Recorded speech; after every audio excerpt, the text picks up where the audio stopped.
kepada seluruh rombongan Persib Bandung.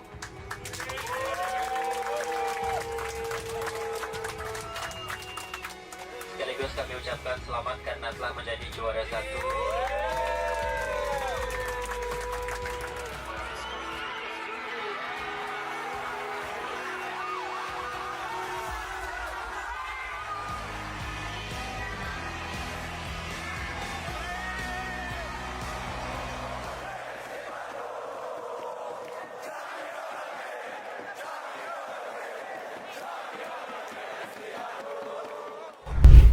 Satu kebanggaan terbesar bagi kami, Persib bisa juara kembali secara berturut-turut ya, tahun 2024 yang lalu dan sekarang 2025, dan sekarang ini mencetak beberapa sejarah juara Persib ini.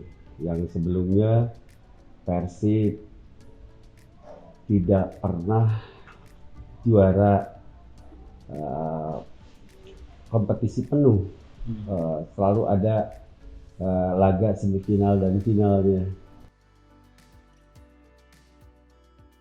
Istilahnya dari bayi merah lah ya, dicekoki oleh orang tua saya untuk mencintai Persib. Saya dari usia 2 tahun dia sudah dibawa ke stadion. Dan yang saya masih ingat, karena tahu usia 2 tahun saya belum terlalu ini, tapi kata bapak saya dari usia 2 tahun saya sudah diajak. Tahun 74 saya masih ingat saat itu di Stadion Siliwangi. Berarti usia saya 4 tahun, betul. Usia 4 tahun, waktu itu saya masih di ini gendong sama. Nah, terjadi kerusuhan tuh di Stadion Siliwangi itu. Saya itu sampai, kan pagarnya tuh, saya itu sampai ditaplokin ke pagar sama bapak saya. Jangan kemana-mana ya, Tuhan sampai tadi. Bapak saya ikut turun kejar-kejar masjid. Saat itu kan kalau masih, wah ampun saya ini aja sampai masih ada dalam benar saya waktu masih terekam ya, 51 tahun yang lalu saya di stadion itu sampai pertandingan usai semua penonton. Saya baru jemput bapak saya. Saya ketika kalau Persib main sore, ya, saya nggak sekolah. Bolos. Iya, betul. Tapi kan ada beberapa hari lagi, Persib 2 hari, 3 hari lagi, dia baru main lagi. Pulang dulu, ya, baru Persib mau main, ke sana lagi.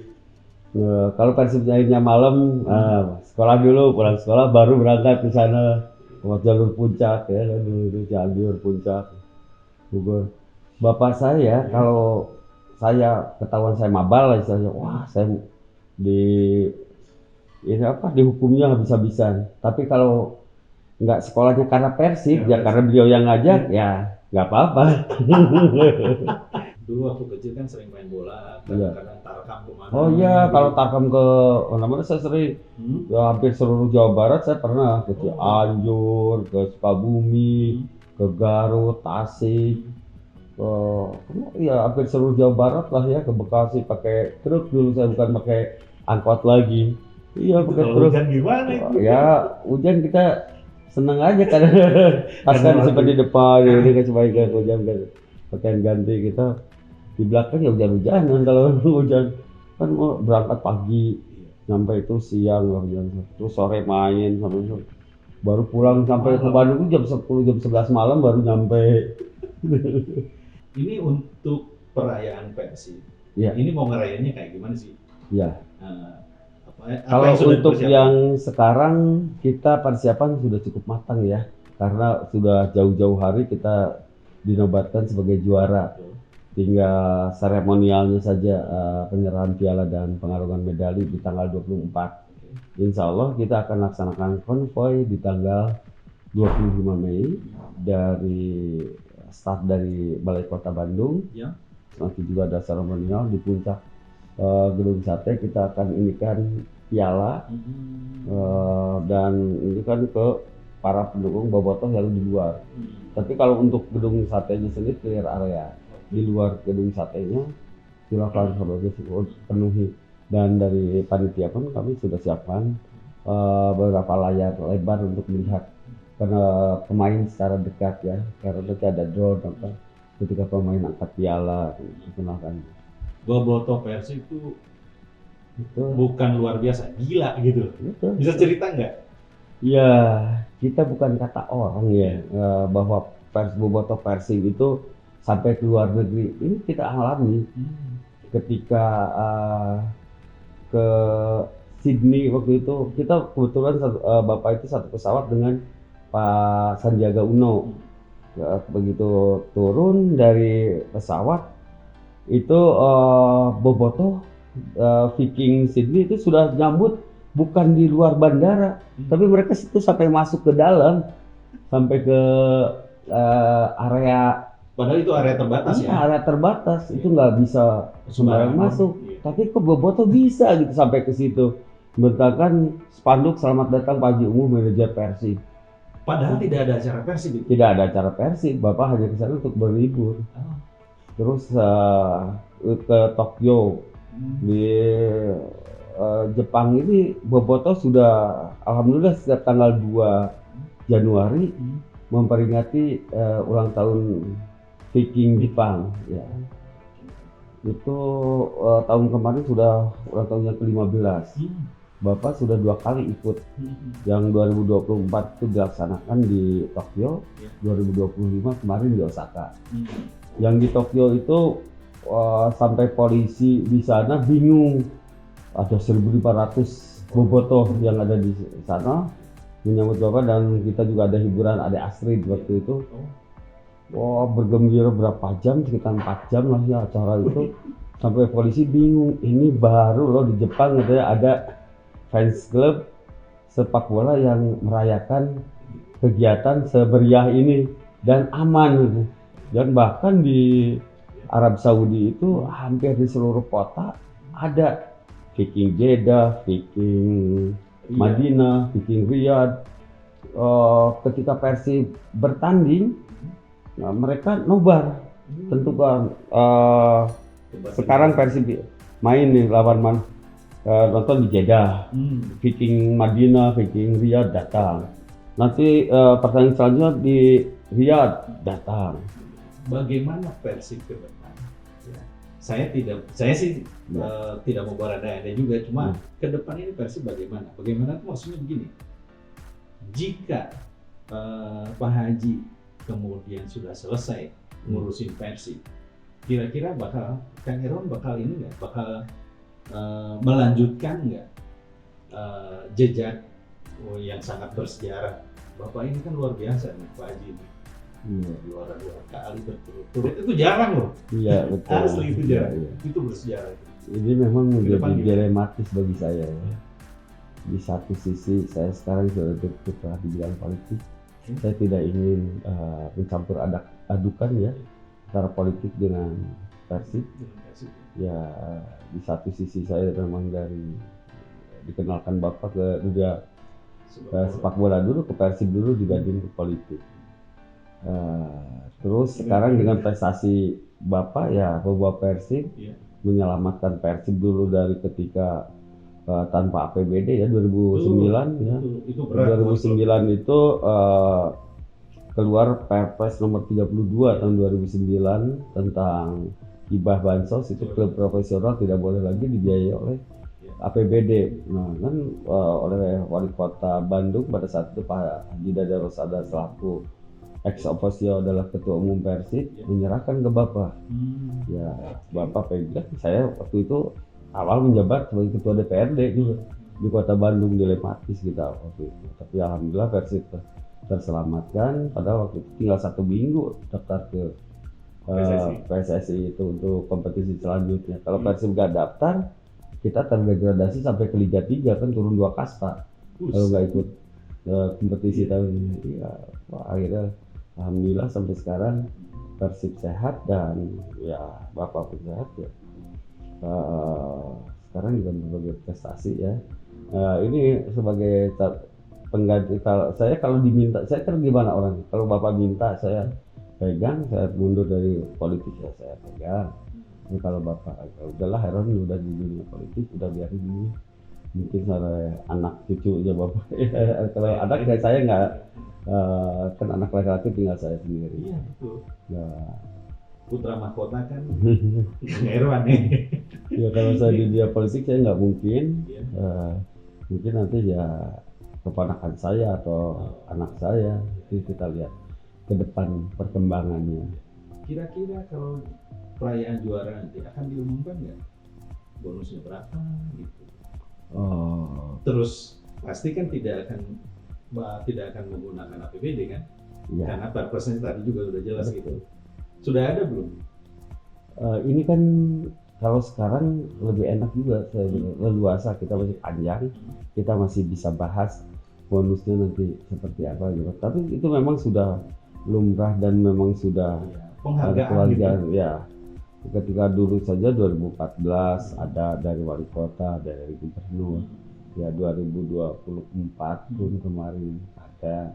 Ya sekarang pun ya kita pasti ada lah ya. Cuma besarannya saat ini belum bisa dipastikan lah. Terpilihnya Kang Herwan, Iya. paket dengan Deddy Mulyadi Iya. sebagai wakil gubernur, itu kira-kira menurut penilaian subjektif Kang Herwan, itu ada kontribusi dari Bobotoh atau enggak? Ya diakui tidak diakui ada pasti. Ada ya. Ketika walaupun saya kampanye tidak pernah memakai nama Atribut Persib, atau atribut Persib atau menyebut-nyebut Persib, mereka sudah tahu saya putra Pak Haji Ungu, mencalonkan sebagai wakil gubernur otomatis di semua daerah. Dan ketika saya kampanye pun mereka sudah, Pak FPTIP ya Persib pokoknya harus terus berprestasi ya, sampaikan Pak Haji ya Pak ya, pokoknya kami dukung, kami akan milih Bapak, tapi tolong sampaikan Pak Haji Persib ya. Ini kan bahasa Persib iya ya. Walaupun tidak kami campur adukan, tapi kan sudah secara otomatis Melekat, ya ya. melekat karena memang dari dulu saya bobotoh. Itu mah tidak bisa dipungkiri sih. Betul. Jadi wakil gubernur bukan cita-cita. Cita-citanya pengen jadi dokter dan abri katanya. Waktu kecil katanya seperti itu. Kok bisa ya gitu? Ya, ini memang ya doa orang tua dan kalau ucapan orang tua itu ya doa ya. Nah, saya waktu kecil, saya masih kecil waktu itu, masih kelas 4-5 SD atau kelas 5 SD kalau waktu itu.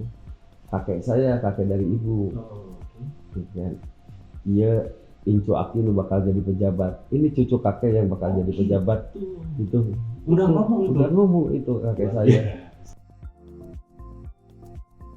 Di bulan Juni, tepat saya masih ingat tanggalnya itu, tanggal 7 Juni 2024 yang lalu, itu hari Jumat pada asar, saya lagi di rumah di Tanjung Sari dengan bapak, dengan ada 6 kepala desa dari Tomo saat itu, lagi pada ngumpul di rumah. Tiba-tiba Kang Deddy datang, Kang Deddy datang, ngobrol, terus ujung-ujungnya ngajak saya maju di Pilgub. Satu paket ya. Satu paket, Kang maju yuk di Pilgub Jabar, Kang Herwan jadi wakil saya. Aduh Kang, punten. Pertama saya fokus di Sumedang. Terus kedua saya satu partai dengan Kang Emil. Kang Emil kan pada saat itu masih akan maju di Jawa Barat lagi. Ya. Tapi nggak mungkin rekomendasi turun ke saya. Dua-duanya dari partai yang sama, yang satu rekomendasi ke sini, satu ke sini enggak kan. Saya menghargai kan, partai juga pasti akan memberikan rekomendasi ke Kang Emil sebagai incumbent. Udah aja kalau akan tetap mau maju cari yang lain. Enggak, saya bilang. Sebulan berikutnya, itu di bulan Juli, Lama juga ya, sebulan. Lama sebulan. Di bulan Juli diputuskan itu, mungkin ada ini ya, pertemuan tingkat tinggi lah ya di lobby atas ya antara ketua umum partai ya Pak Prabowo dari Gerindra, Pak Erlangga dan yang lain, Kim lah ya yang mendukung Pak Prabowo, semua mendukung Kang Deddy untuk maju di Pilgub. Saya itu berarti Kang Emil nggak di Jawa Barat. Kalau semua termasuk Golkarnya sendiri kan Gerindra, Golkar, Demokrat, PAN, PSI dan beberapa partai lainnya ke Kang Deddy. Terus 2 hari kemudian pengumuman Kang Emil ke DKI. Kang Deddy hubungi lagi saya. Kang Herwan, apalagi yang jadi alasan nolak saya? Di situ saya bilang, Kang, saya sudah terlanjur mempersiapkan untuk calon bupati di Sumedang. Dari 270 desa, insya Allah 230 desa sudah saya amankan, ya udah saya pegang. Tokoh-tokoh masyarakat juga saya kampanye waktu itu cukup intens juga. Nah, saya ulur waktu aja gitu. Terus ya, gimana tuh Kang ini kan? Terus alhamdulillah pada saat itu Pak Yusuf Hamka mau jadi wakil. Kang Deddy sempat mau jadi wakil ya. Dan dia kan di Golkar sudah ngelobi tuh di DPP. Sudah DPP, udah hampir deal lah. Hari Jumat sore Pak Yusuf Hamka ke Bandung pakai bus, dijemput oleh pengurus DPD Golkar Jawa Barat. Sudah sosialisasi di Bandung itu Jumat Sabtu. Tiba-tiba malam Minggu Pak Erlangga mundur ketua umum Golkar. Besoknya hari Minggu siang otomatis Pak Yusuf Hamka, saya mundur juga. Ternyata dunia politik tidak cocok untuk saya. Keluarga saya melarang, mundur lah. Bingung lagi lah kan. Harus ini. Itu dinamikanya kencang banget. Terus Golkar mengeluarkanlah 5 nama untuk dipilih oleh Kang Deddy.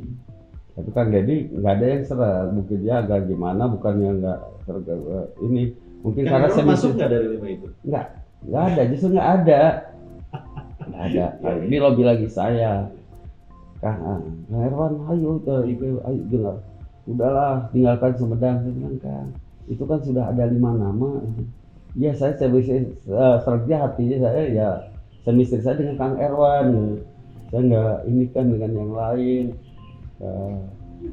Saya bilang, udah Kang, tunggu aja sampai Munas Golkar. Maksud saya itu ngulur waktu ya. Karena tetap saya pada saat itu pendirian mau di Sumedang di Pilbuk. Hari Senin Munas Golkar sampai hari Rabu. Saya di Jakarta tuh Munas hari Rabu sore. Saya pulang langsung saya ke Panjang Sumedang. Hari Kamis saya masih di Sumedang. Tiba-tiba Kang Deddy ngontak lagi. Kang, iya mah cina ikhtiar terakhir saya. Besok Jumat saya ke rumah lagi. Saya sampaikan ke Bapak, Pak. Besok Kang Deddy. Bapak gimana? Ya, mau ke rumah. Waduh katanya. Udah jangan ngerusak prestasi kita di sini kan kita. Berarti Pak Haji juga nggak ini ya? Enggak. Sabtu itu kan kita mau ada pertemuan dengan kepala desa. Kita rencana sudah mengumpulin tokoh-tokoh. Udah aja kita aja lah yang ke sana, kita pastikan jadi kita nolak. Udah tegas gitu ya. Saya telepon Kang Deddy, Kang, dia Abdil Nukabumi, biar saya saja dengan Bapak yang ke rumah Kang Deddy ke Subang.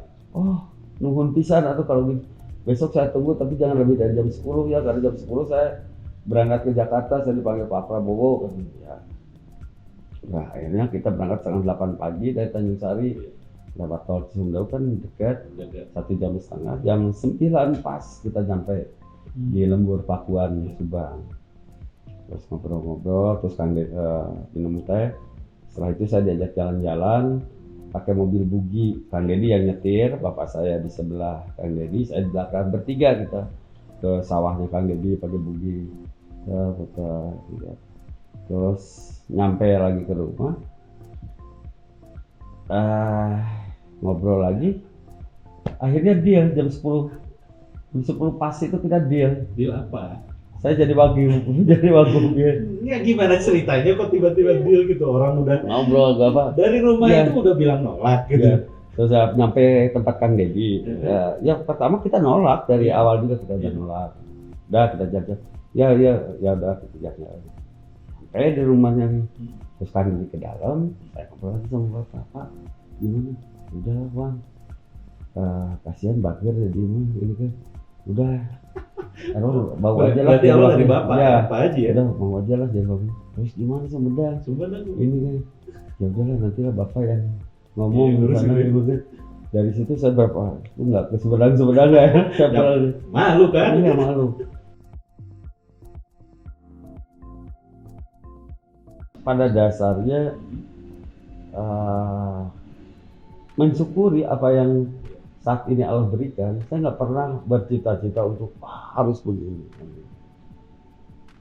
Kita optimis harus ya sebagai Berikhtiar penyemangat tetap ya, kewajiban. berikhtiar, optimis harus kita sebagai penyemangat. Tapi jangan optimistis ya, optimistis ya, jangan terlalu beroptimis menghalalkan segala macam cara sehingga wah pokoknya itu harus kita capai bagaimanapun caranya. Enggak seperti itu ya, kita bagai air mengalir saja, kita syukuri setiap apa yang Allah berikan. Termasuk jabatan saya sebagai ketua DPRD, terus jadi wakil bupati di Sumedang, sekarang jadi wakil gubernur, itu kan anugerah. Kalau secara jabatan kita kan naik juga. Saya kan berprinsip sebagai orang ya, sebagai orang Sunda, kita berprinsip tak mengaluhuran sirah. Artinya pundak kita tidak akan melebihi kepala. Saya tidak akan melebihi kewenangan gubernur. Jadi apapun yang gubernur perintahkan, ya saya siap. Dan saya siap mengamankan apa yang menjadi kebijakan gubernur, selama itu tidak bertentangan hukum dan yang menjadi visi misi kami. Provinsi akan mensupport, mendorong. Ketika wacana pemekaran ini diperjuangkan ya. Ya. Yang paling urgent itu adalah Kabupaten Bogor. Kabupaten Bogor mungkin harus dipecah menjadi tiga lah ya. Seperti dulu Bandung itu kan kota Bandung ini pecahan dari Kabupaten Bandung, terus Cimahi, Bandung Barat gitu. Nah ini Kabupaten Bogor ini kan jumlah penduduknya udah hampir 6 juta dengan 40 lebih ya, 44 ya atau kecamatan, 42 kecamatan.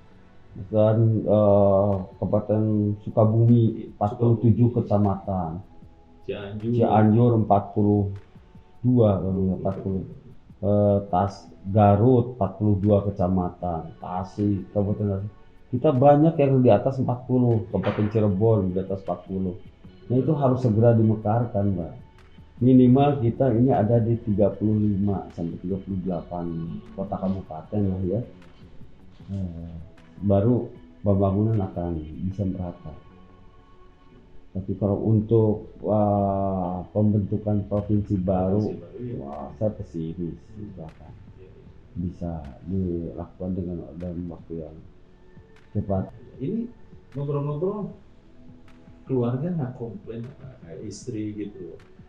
Ini kalau jadi Wabub mah se-Sumedang sejauhnya juga gimana? Ini mah Jawa Barat, buset, kelilingnya aja udah. Enggak juga Enggak sih. juga ya? Istri Dan nggak komplain gitu? enggak. Karena udah Dari dulu terbiasa. terbiasa saya tinggalkan dulu kan saya sempat kerja di Surabaya. Waktu itu masih jangan terus. Saya juga sering di luar kota, terus apalagi kalau Persib lagi main di luar. Sering ikut juga? Kadang ikut, kadang enggak. Iya, anak-anak. Ya, sudah terbiasa juga lah gitu. Jadi terus yang itu nggak sering lama juga tinggal. Cuma berapa hari? Iya. Ya, alhamdulillah keluarga memahamilah tugas-tugas saya. Jadi mereka nggak terlalu menuntut. Oke.